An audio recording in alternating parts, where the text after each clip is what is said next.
ونعوذ بالله من شرور أنفسنا ومن سيئات أعمالنا. من يهده الله فلا مضل له ومن يضلله فلا هادي له. وأشهد أن لا إله إلا الله وحده لا شريك له.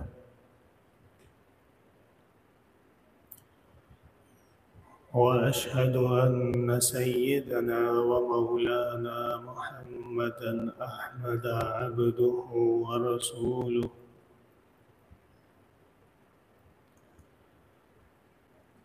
أرسله الله تعالى إلى كافة الخلق بين يدي الساعة بشيرا ونذيرا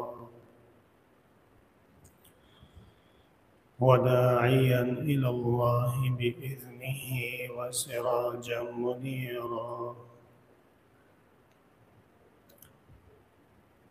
صلى الله تعالى عليه وعلى آله وأصحابه وبارك وسلم عليه.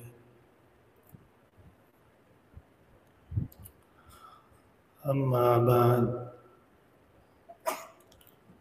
فأعوذ بالله من الشيطان الرجيم. بسم الله الرحمن الرحيم.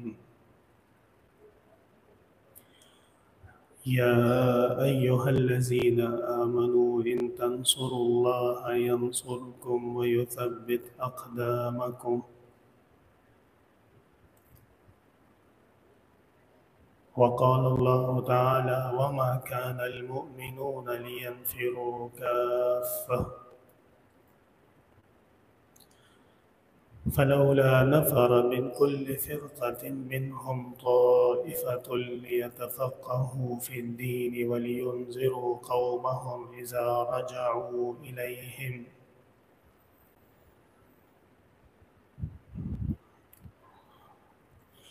وقال الله تعالى: ولقد نصركم الله في مواطن كثيرة ويوم حنين.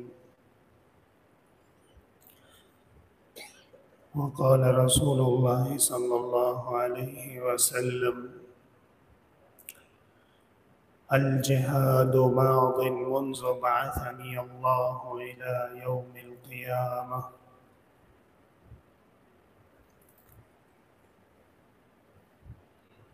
گرامی قدر بزرگوں اور محترم بھائیوں،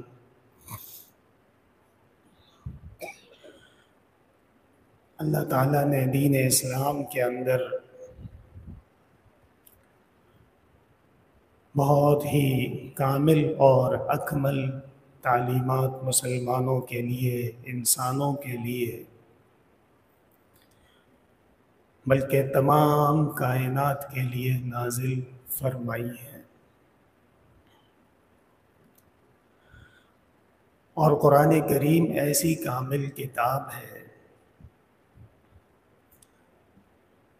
کہ انسان کی زندگی کے جتنے بھی مواقع پیش آتے ہیں، عروج ہو، زوال ہو، راحت ہو یا تکلیف ہو، فراوانی ہو یا تنگی ہو، ہر صورت کا حکم اور ہر صورت میں مسلمان کے لیے لاہ عمل اللہ تعالیٰ نے قرآن کریم میں تفصیل کے ساتھ نازل کر دیا ہے. یہ ایک حقیقت ہے کہ جب بھی اس روئے زمین پہ حق نے آواز بلند کی اور جس کسی نے حق کا ساتھ دیا ہو تو ضرور ضرور باطل اس کے خلاف جنگ بھی کرے گا، کوشش بھی کرے گا، آواز بھی اٹھائے گا. تمام وہ ذرائع اور تمام وہ وسائل جہاں جہاں سے بھی انسان تک پہنچ ممکن ہو سکتی ہے، ان تمام ذرائع سے وہ حق کو دبانے کی کوشش کرتا. خواہ وہ میدان جنگ ہو یا وہ میدان سیاست ہو، یا وہ میدان تحقیق ہو یا وہ میدان معیشت ہو، ہر مقام پہ اور ہر فیلڈ میں حق کا ساتھ دینے کی ایک قیمت۔ آپ حضرات اگر غور سے دیکھیں تو ایسے مسلمان ممالک بھی دنیا میں موجود ہیں جو برائے نام مسلمان ہیں، لیکن حقیقت میں اسلامی تعلیمات پہ عمل کرنے کی آزادی اب ان کو نہیں ہے۔ یہ جو سینٹرل ایشیا کے ممالک ہیں، سوویت یونین سے جو ٹوٹ کے آزاد ہوئے، ہمارے ایک عزیز تھے، ان کا جانا ان علاقوں میں ہوتا تھا۔ یہ علاقے اسلام کی تاریخ میں بہت ہی زیادہ اہمیت والے علاقے ہیں۔ ماوراء النہر، دریائے آمو کے اس طرف جو کچھ بھی ہے، عرب اس کے کہتے ہیں ماوراء النہر، اور دریائے آمو سے پہلے کا جو علاقہ ہے یہ خراسان ہے یا ہند ہے یا کابل ہے یا زابل ہے، ماوراء النہر یہ نہیں۔ وہاں کے علماء کے مقامات اور مرتبے دیکھیں کہ پوری امت محمدیہ جس کتاب پر متفق ہے کہ قرآن کریم کے بعد اگر کوئی کتاب صحیح ترین ہے، غلطی سے پاک ہے، خطا سے دور ہے، تو وہ کتاب ہے الجامع الصحیح لأبی عبداللہ محمد بن اسماعیل البخاری۔ ابو عبداللہ محمد بن اسماعیل بخاری کی لکھی ہوئی الجامع الصحیح۔ یہ بخارا کے امام تھے۔ بخارا میں رسول اللہ صلی اللہ علیہ وسلم تشریف نہیں لے کر گئے، خلفائے راشدین بھی بخارا نہیں گئے، عشرہ مبشرہ سے بھی شاید ہی کسی کا جانا اس سطح پہ ہوا ہو، لیکن اللہ تعالیٰ نے جب وہاں کے مسلمانوں کو اسلام کی خدمت کی توفیق دے دی تو اتنی عظیم توفیق دے دی کہ جو کتاب مدینہ والے نہ لکھ سکے، جو کتاب مکہ والے نہ لکھ سکے، اور جو کتاب بغداد اور بصرہ والے نہ لکھ سکے، وہ کتاب امام بخاری رحمہ اللہ نے بخارا جیسی زمین سے پیدا ہو کر لکھ دی۔ اور کیسے لکھی؟ کہتے ہیں کہ امام بخاری رحمۃ اللہ علیہ 6 مہینے سفر کرتے تھے، بصرہ، کوفہ، بغداد، دمشق، اور نہ جانے کہاں کہاں، جہاں جہاں ان کو پتہ چلتا تھا کہ فلاں شہر میں ایک شیخ ہیں، استاذ ہیں، ان کے پاس صحیح حدیث ہے، تو امام بخاری چل پڑتے تھے۔ اور پھر جب یہ تمام ذخیرہ حضرت جمع کر لیتے تھے تو اس کے بعد پھر سے سفر کرتے تھے مکہ اور مدینہ کی طرف، مرکز اسلام کی طرف، محبت وحی کی طرف، اور کعبہ کے سائے میں ملتزم کے قریب میں بیٹھ کر پھر وہ احادیث کو ترتیب سے قلم بند کرتے تھے۔ اور مدینہ منورہ روضہ اطہر کے سائے میں بیٹھ کر امام بخاری رحمۃ اللہ علیہ وہ احادیث کو قلم بند کر کے، اگلے ابواب قائم کر کے، سبجیکٹس متعین کر کے حج بھی کر لیتے تھے اور اپنی حدیثوں کو ترتیب بھی دے دیتے تھے۔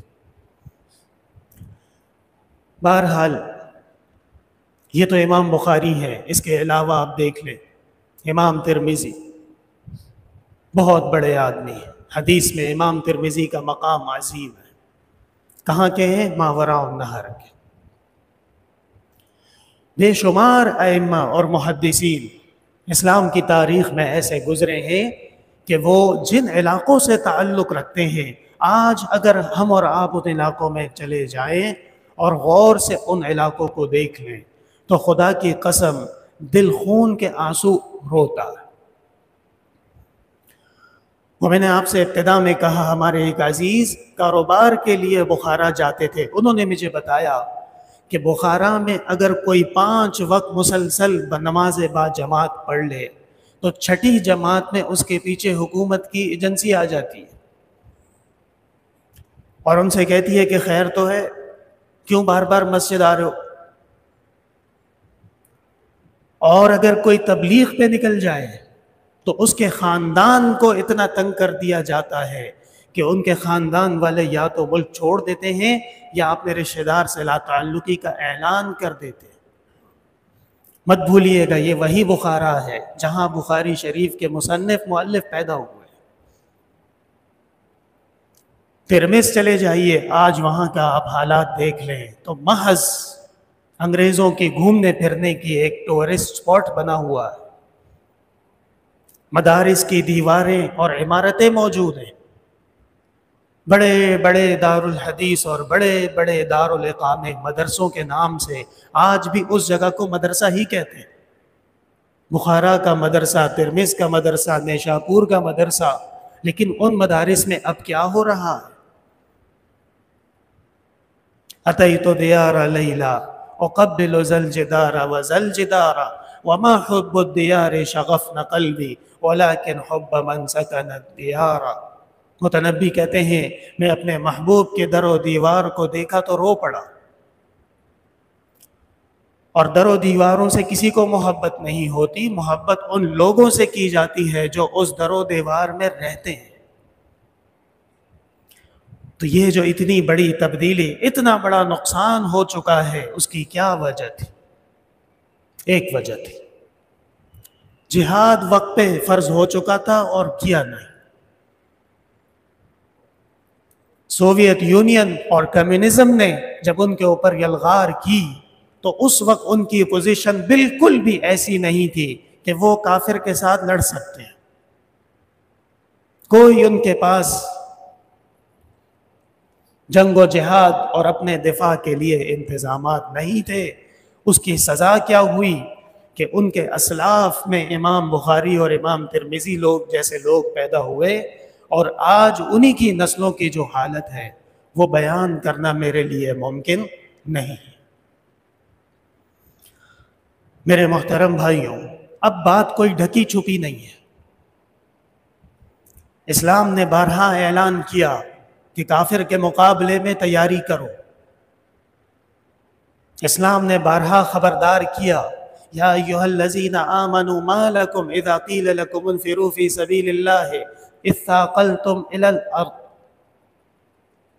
اے ایمان والو، تم لوگوں کو آخر کیا ہوا ہے کہ جب بھی اللہ کے راستے میں جہاد کے لیے کہا جاتا ہے تو تم زمین پہ چپک جاتے ہو۔ اور جناب محمد رسول اللہ صلی اللہ علیہ وسلم نے جو زندگی میں لاہ عمل اپنایا ہے، اس لاہ عمل کا دیکھنا اور اس پہ عمل کرنا اگر مسلمان امت کے لیے لازم نہیں تو پھر کس کے لیے ہوگا؟ ہم آپ کے اپنے ہیں، ہم آپ کے نام لیوا ہیں، ہم آپ کے دعوے دار ہیں۔ اگر ہم آپ کی سنتوں پہ نہ چل سکے تو پھر کوئی غیر آ کے اس پہ عمل کرے گا؟ ہرگز نہیں۔ اور جناب رسول اللہ صلی اللہ علیہ وسلم کو جب کفار اور مشرکین نے ظلماً تنگ کرنے کی کوشش کی، اور جب آپ کو خبر ملی کہ شام سے قافلہ نکل چکا ہے، کس لیے؟ تجارت کی ہے، اور تجارت میں اچھا فائدہ ہوا ہے، پروفٹ ہوا ہے، اور اس پروفٹ سے کافروں نے اسلحے خریدے، تلواریں، خنجر، نیزے، تیر، کمان، یہ چیزیں خریدی ہیں۔ کس نیت سے؟ کہ ہم واپس جائیں گے اور ہم مدینہ پہ حملہ کریں گے، اور یکبارگی حملہ کر کے محمد کو بھی ختم کر دیں گے اور اس کے ساتھیوں کو بھی ختم کر دیں گے، تو نہ اسلام رہے گا، نہ لوگ رہیں گے، تمام چیزیں ختم ہو جائیں گی۔ لیکن وہ جانتے نہیں تھے کہ محمد الرسول اللہ صلی اللہ علیہ وسلم کامل و اکمل دین لے کر آئے تھے۔ اس دین میں جیسے بڑوں کے ساتھ محبت اور چھوٹوں کے ساتھ شفقت لازم تھی، اس دین میں اپنا دفاع اور دشمن کا پیچھا کرنا وہ بھی فرض تھا۔ یہ ہے وہ فریضہ۔ یہ جو تمام چیزیں آپ کے سامنے ہیں، خاص طور پہ اسرائیل مسلمانوں کا جانی دشمن بنا ہوا ہے، اور اب لوگ بے حس ہو گئے ہیں۔ یاد رکھیے گا، لبنان کے اندر بمباری دن بدن بڑھ رہی ہے، ان کا ظلم و ستم دن بدن مزید آگے بڑھ رہا ہے، ایسا نہیں ہے کہ ختم ہو گیا۔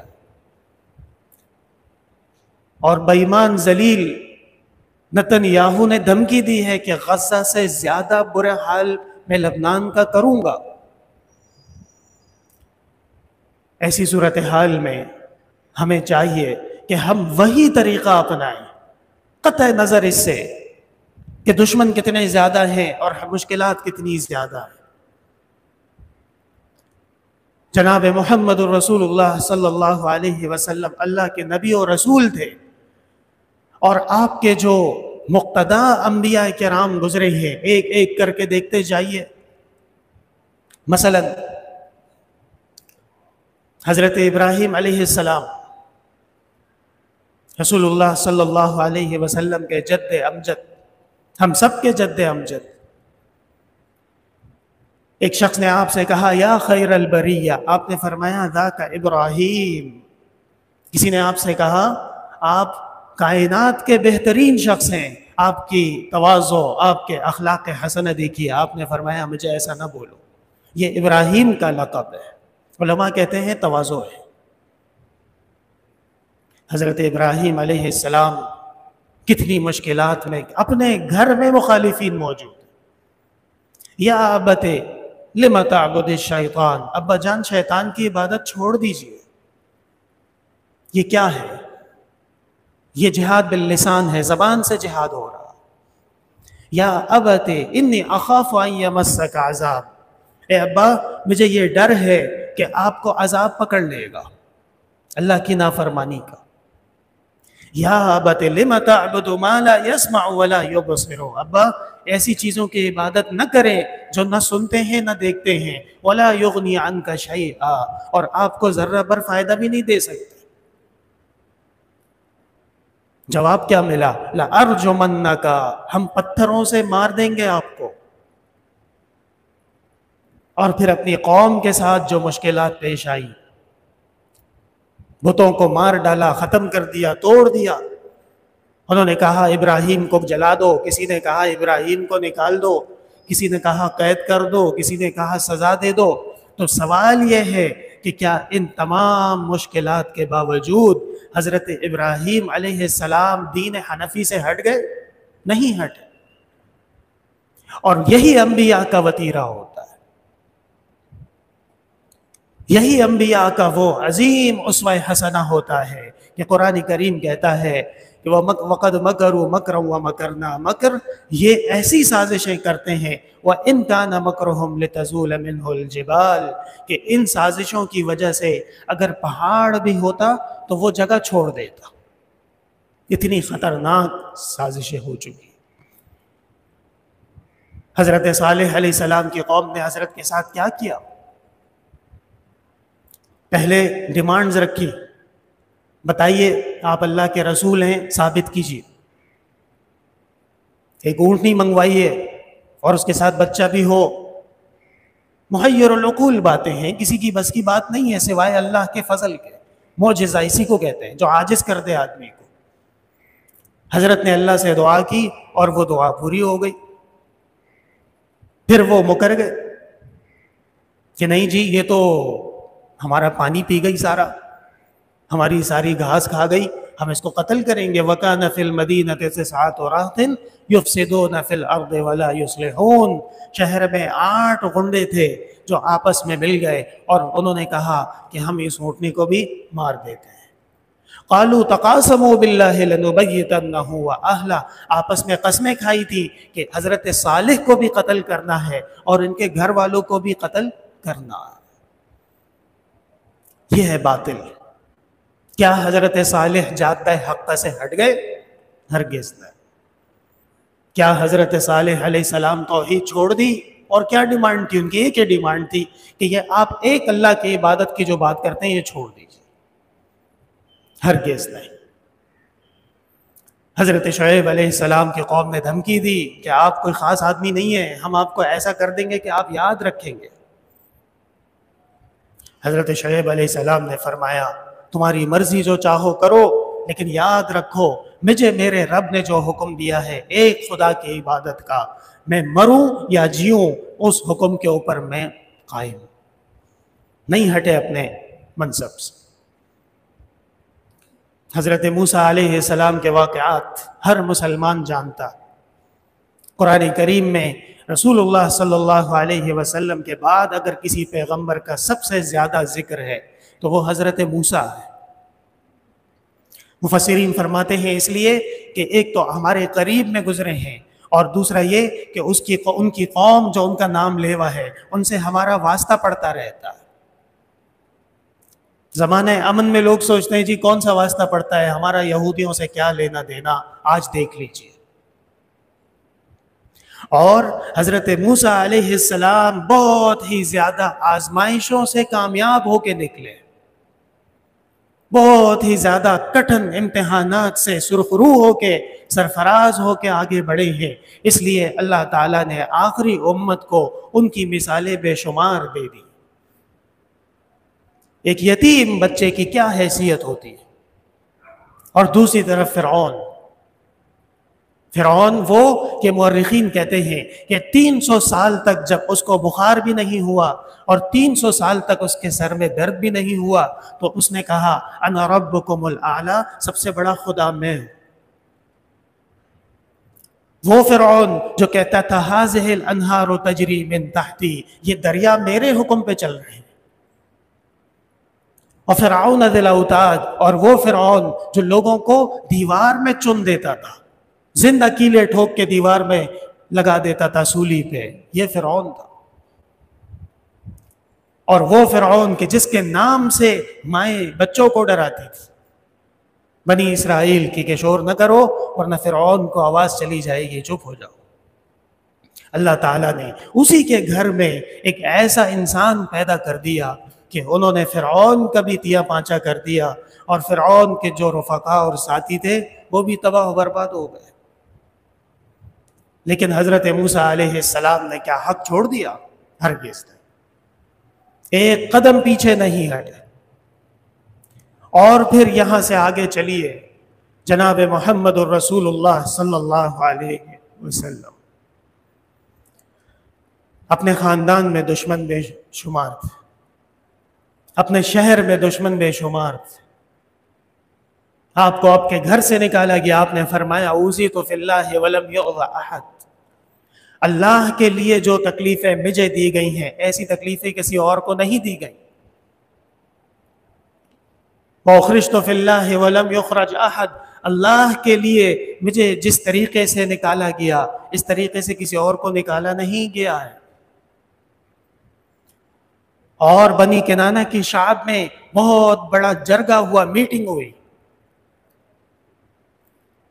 اس میں تمام قبیلے جمع ہوئے اور انہوں نے یہ بائیکاٹ کی تعین کر لیا کہ ہم نہ رسول اللہ صلی اللہ علیہ وسلم کے خاندان کے ساتھ بیٹھیں گے، نہ بات کریں گے، نہ شادی کریں گے، نہ رشتہ کریں گے، نہ کاروبار کریں گے، نہ امداد کریں گے، نہ ان کو کوئی چیز کھانے پینے کے دیں گے، بھوکے رہیں گے. وہ کفار میں اتنی غیرت تھی کہ وہ اپنے موقف پہ بائیکاٹ کرنا جانتے تھے. آج مسلمانوں کی حالت دیکھ لیجیے. ہمارے ایک بزرگ اس دن تشریف لائے اور مجھ سے کہا کہ بہت افسوس ہوتا ہے جب مسلمانوں کو میں دیکھتا ہوں کہ یہودیوں کی بنائی ہوئی چیزیں دبا کے پی رہا ہوتا ہے. میں نے ان سے کہا ہم تو بہرحال الحمدللہ یہاں سے یہ بات کر چکے ہیں، لیکن واقعتاً اس چیز میں کمزوری بالکل واضح ہے، اور میں تو اس سے ایک قدم آگے بڑھنے کا قائل ہوں. میں سمجھتا ہوں کہ جو دکان، جو ریسٹورینٹ، جو مقام اسرائیلی پروڈکٹس رکھتا ہے اس مقام پہ بیٹھ کر کھانا کھانا بھی گناہ ہے. آپ کیوں ان لوگوں کا ساتھ دے رہے ہیں؟ ایک ٹائم کی آپ کی پیاس بجھنا ضروری ہے، یا وہ 50,000 ماؤں بہنوں بوڑھوں اور جوانوں کا خون وہ رائیگاں جائے گا؟ ہرگز نہیں۔ اور صرف کھانا پینا نہیں، زندگی کے 50 چیزیں ایسی ہیں کہ انہوں نے ہمیں آپ کو سر سے پاؤں تک باندھ دیا ہے کہ شیمپو سے لے کر پاؤں میں پہننے والے جوتے تک اگر آپ غور کریں کہیں نہ کہیں یہود کو آپ فائدہ دے رہے ہیں۔ اس سے رک جائیے، بروز قیامت اللہ کے سامنے کیا جواب دیں گے؟ جب آپ سے سوال ہوگا کہ تمہاری زندگی میں مسلمان ایسے قتل عام ہو رہا تھا اور مسلمان مارے جا رہے تھے، آپ کیا جواب دیں گے؟ کہ جی میں نے تو بائیکاٹ بھی ٹھیک سے نہیں کیا۔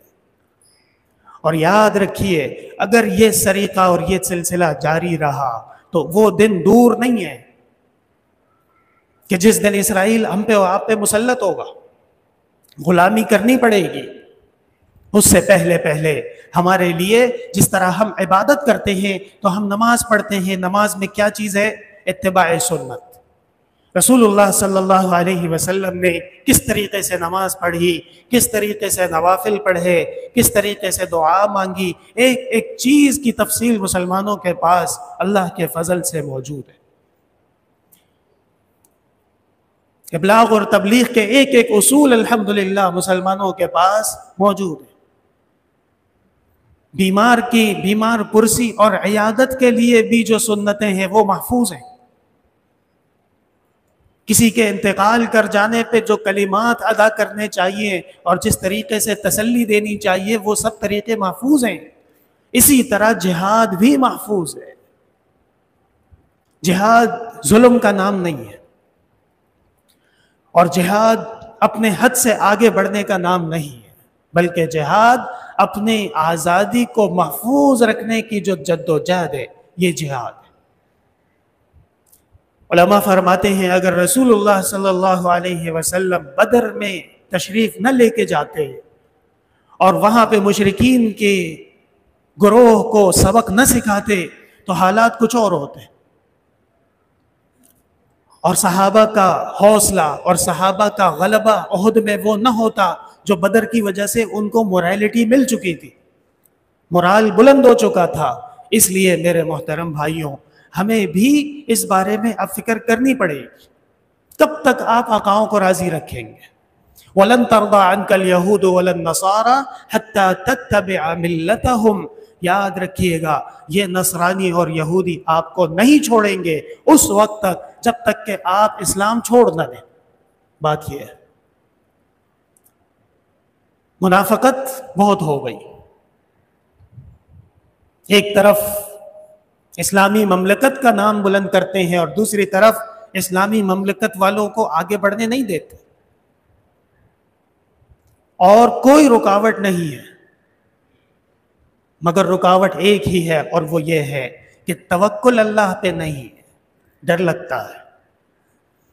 اپنی آسائشیں، اپنی راحتیں، اپنے عیاش پرستیاں وہ زیادہ عزیز ہیں۔ ڈر لگتا ہے حکمرانوں کو اگر ہم نے باطل اور کافر کے سامنے جہاد کی آواز بلند کر دی تو ہماری کرسی بھی جائے گی، محلات بھی جائیں گے، پیسہ بھی جائے گا اور سب کچھ چلا جائے گا۔ تو جانے دو نا بھائی، کس لیے ہے یہ سب کچھ؟ ذلت کے لیے۔ ہمارے مسلمانوں کے عظیم رہنما ٹیپو سلطان کا وہ مقولہ یاد رکھیے، انہوں نے فرمایا تھا کہ ایک دن کی شیر کی زندگی جینا یہ بہتر ہے، گیدڑ کی زندگی کا فائدہ نہیں ہے کوئی۔ آپ کیا ہیں، معاشرے میں کیا حیثیت رکھتے ہیں، عالم کے اندر آپ کا کیا مقام اور مرتبہ ہے؟ کچھ بھی نہیں۔ کیوں؟ اس لیے کہ اپنے راستے پہ چلے گئے، اپنے من میں ڈوب کر پا جا سراغ زندگی، شاعر کہتا ہے اپنے من میں ڈوب کر پا جا سراغ زندگی۔ میں آپ کو کہوں گا اپنا من قرآن کریم ہے، اپنا من سنت نبویہ ہے، اپنا من حدیث ہے، اپنا من فقہ ہے۔ تو اگر میرا نہیں بنتا نہ بن، اپنا تو بن۔ اور اللہ کے فضل سے مثالیں موجود ہیں۔ ہم آلات حربیہ میں جس مقام پہ پہنچ چکے ہیں، ہمارے پڑوس کے مسلمان بھائی افغانستان والے وہ بہت پیچھے ہیں، کچھ بھی نہیں ہے بیچاروں کے پاس۔ وہ ٹھیک ہے وہ امریکہ کی کوئی چیزیں ان کے پاس ہیں، لیکن یاد رکھیے گا کہ 1 2 4 ٹینک اور بندوق آنے سے کام نہیں ہوتا، اس کے پیچھے بہت بڑی سپلائی لائن ہوتی ہے، جب وہ نہ ہو تو وہ چیزیں بیکار ہیں۔ لیکن کیا وہ پیچھے ہٹے؟ ہرگز نہیں۔ بے سر و سامانی کے عالم میں، کچھ بھی نہ ہونے کے عالم میں بھی جب انسان اپنے دین پہ غیرت کرے اور انسان اپنے خدا کے حکم پہ کھڑا ہو جائے اور انسان جناب محمد رسول اللہ صلی اللہ علیہ وسلم سے وفاداری کا اظہار کر لے، خدا کی قسم فتح قریب ہے۔ 20 لاکھ شہادتیں دے چکے ہیں وہ لوگ، آسان کام نہیں۔ ایک بہت بڑے مجاہد سے ملاقات ہوئی حضرت والد صاحب رحمۃ اللہ علیہ کے ساتھ مدینہ منورہ میں روضہ شریف میں، تو ان کے جو انداز تکلم تھا وہ عجیب تھا۔ وہ اس طریقے سے پوچھتے تھے حضرت والد صاحب سے کہ آپ کے فلاں دوست زندہ ہیں؟ حضرت نے فرمایا جی زندہ ہیں۔ اچھا، وہ جو مدرسے میں فلاں استاد صاحب ہیں وہ زندہ ہیں؟ ہاں جی زندہ۔ وہ آپ کے ساتھ جو فلاں دوست آئے تھے کابل وہ زندہ ہیں؟ تو میں نے حضرت سے کہا کہ یہ کیا سوال کرتے ہیں، ہر ایک کے بارے میں کہتے ہیں کہ زندہ ہے زندہ ہے۔ تو حضرت نے فرمایا کہ صرف اس شخص کے گھر کے 19 افراد شہید ہو چکے، 19 افراد ایک آدمی کے گھر کے، اس میں کون ہے؟ بیگم تھی، بچے تھے، بیٹے تھے، بیٹیاں تھی، داماد تھے، سب شہید ہو چکے۔ اس لیے جب ان کی نیچر ایسی بن گئی ہے اور ان کا مزاج ایسا بن گیا ہے کہ جب وہ کسی سے ملتے ہیں تو یہ نہیں پوچھتے کہ طبیعت کیسی، یہ پوچھتے ہیں کہ زندہ ہے یا شہید ہو گیا۔ میں نے اپنی آنکھوں سے یہ چیز دیکھی، مجھے اس سے اندازہ ہوا کہ کتنی عظیم قربانی انہوں نے دی ہے کہ ہم وقت یہ اس بات کے لیے تیار ہیں کہ جو زندہ ہے وہ غنیمت ہے، اور جو شہید ہو گیا فزت ورب الکعبہ، کامیابی اس نے پا لی۔ اور ایک ہم ہیں کہ جی اپنے عیاشیوں کو چھوڑنے کے لیے تیار نہیں، اور عیاشیاں بھی عجیب و غریب عیاشیاں ہیں کہ وہ عیاشیوں کو دیکھ کے بھی بندہ شرما جائے۔ کیا سہولیات دی گئی ہیں، کون سی زندگی کا ایسا اعلیٰ اسٹینڈرڈ ہے جس پہ ہم اور آپ جی رہے ہو کہ 50 دفعہ ہم سوچیں کہ جی یہ چھوڑنا پڑے گا یا نہیں کرنا پڑے گا، اور یہ آپ کو دیں گے بھی نہیں۔ یا ایھا الذین آمنوا ان تنصروا اللہ ینصرکم ویثبت اقدامکم۔ صحابہ کرام نے تفسیر کی ہے، ایمان والو اللہ کے دین کی مدد کرو، اللہ تعالیٰ تمہیں نصرت دیں گے۔ صحابہ کرام رضوان اللہ علیہم اجمعین وہ بھی ٹیکنالوجی میں پیچھے تھے، ایسا نہیں تھا کہ ان کے پاس کوئی بہت اعلیٰ قسم کے اسلحے ہوتے تھے۔ میدان بدر کے حالات کی تاریخ آپ پڑھ لیں، آپ کو پتہ چل جائے گا۔ احد کی تاریخ آپ پڑھ لیں، آپ دیکھ لیں گے کہ کفار کا لاؤ لشکر، ان کی ٹیکنالوجی، ان کا ویپن وہ بہت زیادہ سپیریئر تھا ہمارے مقابلے۔ یہی تو حق کی علامت ہے کہ وہ مٹیریلز کے اوپر ریلائی نہیں کرتا، وہ معدنیات کے اوپر بھروسہ نہیں کرتا، بلکہ وہ مسبب الاسباب پہ بھروسہ کرتا ہے۔ اور ہرقل نے جو ابو سفیان سے پوچھا کہ محمد کے ساتھ غریب لوگ، فقراء، مساکین، نادار زیادہ ہیں یا سیٹ اور وڈیرے زیادہ ہیں؟ ابو سفیان نے جواب دیا بل ضعفاؤہم، رسول اللہ صلی اللہ علیہ وسلم کے ساتھ نادار، غریب، کمزور، ضعفاء یہ زیادہ ہیں۔ تو انہوں نے فرمایا یہ رسول برحق ہے۔ رسول برحق کی یہ علامت ہوتی ہے کہ اس کا دین بظاہر وہ اوپر نہیں ہوتا، لیکن اللہ تعالیٰ نے فتح اور نصرت کا وعدہ کیا ہے۔ وعدن علینا حقا علینا نصر المؤمنین، اللہ نے فرمایا نصرت ہمارا وعدہ ہے۔ ومن اصدق من اللہ قیلا، اور اللہ سے سچا کون ہے؟ ومن اصدق من اللہ حدیثا، اور اللہ سے زیادہ سچ بات کرنے والا کون ہے؟ یقین رکھیے قرآن پر، یقین رکھیے حدیث پر، یقین رکھیے جناب محمد الرسول اللہ صلی اللہ علیہ وسلم کی سیرت پر۔ خدا کی قسم کامیابی اسی میں ہے، خدا کی قسم فلاح اور عزت اسی میں ہے۔ وہ عرب کہ جن کو مجلس میں بٹھانا کوئی نہیں سمجھتا تھا قابل، وہ عرب کہ جن کے ساتھ بات چیت کرنا اور تجارت کرنا کوئی نہیں سمجھتا تھا، اپنے شان میں توہین لوگ سمجھتے تھے، ان عرب نے روم اور کسرا کے محلات ہلا دیے تھے. کس چیز سے؟ لا الہ الا اللہ محمد الرسول اللہ کے کلمے سے. ابھی کچھ دن پہلے ہمارے یہاں پہ کچھ قراء حضرات مہمان تھے، اور جب وہ تلاوت کر رہے تھے تو میں یہی سوچ رہا تھا کہ یا اللہ، یہ بندہ تنزانیہ کے جنگلات سے نکلا ہے اور قرآن کریم ایسا پڑھ رہا ہے کہ دنیا حیران ہے. اس کی زندگی میں بھی انقلاب، ہماری زندگی میں بھی انقلاب جو برپا ہوا ہے. یہ نقطہ اشتراکیت جو ہے کہ تنزانیہ کے بیابانوں سے ایک شخص نکلتا ہے اور کراچی میں مسلمان اس کو کہتے ہیں کہ آؤ بیٹھو قرآن پڑھو. یہ جو اشتراکیت ہے یہ کہاں سے ملی ہے؟ یہ لا الہ الا اللہ محمد الرسول اللہ سے ملی ہے. اور مصر کے علاقے سے ایک شخص نکلتا ہے اور ہندوستان اور پاکستان اور افغانستان کی سرزمین پہ مسلمان اس کو سلام کرتے ہیں اور کہتے ہیں کہ ہمیں اللہ کی کتاب پڑھ کے سناؤ، اور وہ پڑھ کے سناتا ہے، لوگ اس کو عزت دیتے ہیں. یہ مقام، یہ مرتبہ کہاں سے مل رہا ہے؟ لا الہ الا اللہ کو ہٹا دو، باقی کچھ بھی نہیں ہے.